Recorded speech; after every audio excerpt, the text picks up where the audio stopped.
Grégory Joron, on entendait ce kiosquier qui en voulait beaucoup à l'organisation. Il a insisté, pas la police, l'organisation et la hiérarchie. Il y a eu de mauvaises décisions qui ont été prises samedi. On ne peut pas dire que ce soit une réussite samedi, ça c'est une évidence. Voilà. Maintenant, est-ce qu'il y a eu une mauvaise décision ? En tout cas, mes collègues ont eu des consignes vraisemblablement peu claires, puisqu'on sentait, vous me passerez l'expression, mais que ça pataugeait un petit peu quand même. Et malheureusement, quand c'est le cas sur du maintien de l'ordre... Ça veut dire quoi du peu clair ? Pardon, mais c'est quoi ? Je pense qu'il y a trop de latence entre, encore une fois, ce qui se passe sur le terrain, les violences, les exactions, les voies de fait qu'on peut voir, et les ordres qui sont donnés pour avoir une idée de manœuvre. Parce qu'en fait, je pense que l'esprit est là. Aujourd'hui, il me semble que, samedi à Paris, je pense qu'il n'y avait pas d'idée globale de manœuvre, et c'est-à-dire comment gérer cette foule, ou comment on l'empêchait d'accéder à certains endroits, parce que c'est ça, le maintien d'ordre, c'est de la gestion de foule. Et je pense que samedi, il n'y avait pas d'idée du tout, que tout le monde était un peu perdu. Et les répercussions, c'est celles qu'on voit sur le terrain, avec finalement des fonctionnaires de police qui ne sont essentiellement que dans le cadre de la réaction, et qui voient à 50 mètres ce qui peut se passer, et pas au-delà, quoi. Alors quelle solution ? Interdire les Champs-Élysées, éviter cet effet NAS, ça fonctionnerait ?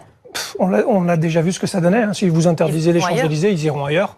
Ça va cristalliser à un certain moment sur le point où le verrou que vous aurez mis, et puis après ça partira dans tous les sens à la courette. On a encore une fois, on l'a tous vu, affaire à des spécialistes du chaos qui sont là vraiment, qui sont très équipés, très mobiles, très formés aussi pour utiliser les images et chercher justement à capter cet effet médiatique. C'est très difficile d'évaluer les risques.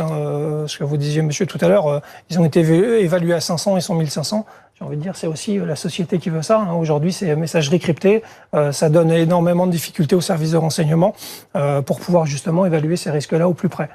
Mais encore une fois, ça change pas grand-chose. 500 ou 1500, il y avait 40 unités de force mobile, plus tous les collègues de il y avait de quoi faire, police. C'est ça. Il y avait pas de un quoi problème faire. d'effectif. Donc c'est pas un problème d'effectif à mon sens. Donc c'est un problème de consigne ? Je rectifie légèrement. C'est pas un problème d'effectif, sauf en force mobile. Il nous manque 1000 CRS, ça on le dit depuis des années. Aujourd'hui, on commence à le toucher du doigt sérieusement, parce que le premier effet qui doit être mis en place sur un maintien d'ordre, c'est la dissuasion. Vous voulez des consignes, si j'ai bien compris, Grégory Joron ? Oui, nous on veut un des truc consignes, un peu clair, quoi. On veut des effectifs, on veut évidemment que le maintien de l'ordre ne se concentre pas que sur le temps de la manifestation, mais également de savoir comment on fait avant pour éviter ces gens-là, etc. Comment on fait après, en effet, pour pouvoir les traiter correctement et avoir une réelle réponse judiciaire, et pas voir toutes les procédures de mes collègues classées ou tomber dans les paniers parce que les éléments constitutifs ne sont pas assez solides.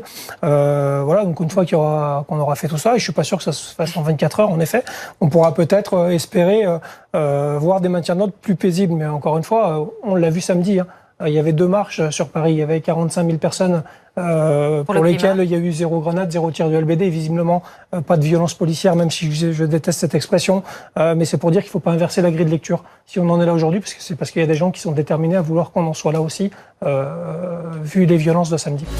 Retrouvez toute notre actualité sur videopolice.com, la chaîne YouTube d'Unité SGP Police.